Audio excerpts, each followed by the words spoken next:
আমার সিনিয়র না হইতো, যেভাবে কেটে কেটে কেটে সে নিউজ দিয়েছে, তাহলে আমি থাপড়াইতাম। জয় ভাইকে যে থাপড়ানোর প্রসঙ্গটা, আমাকে যখন সাংবাদিকরা, কিছু ইউটিউবার আর সাংবাদিক এসে আমাকে জিজ্ঞাসা করলেন যে আপনি আপনি যখন জয় আপনাকে নিয়ে বললো, আপনার মনোভাব কি ছিল? আমি দেখেন, কেউ যদি আমাকে নিয়ে বলে সেটা তার একান্তই পার্সোনাল ব্যাপার।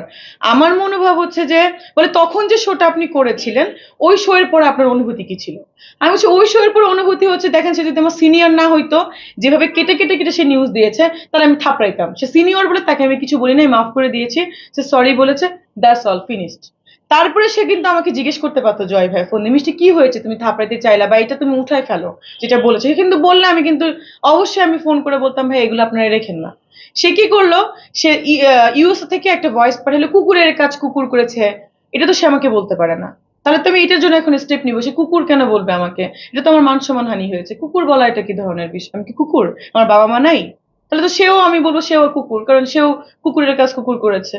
কিন্তু আমি চেয়েছিলাম জয় ভাইয়ের জন্য আইনি নোটিশ রেডি করবো, কিন্তু পরে দেখলাম যে না, নিজেরা আমরা কাদা কাদা ছোড়াছুড়ি যেন না হয়।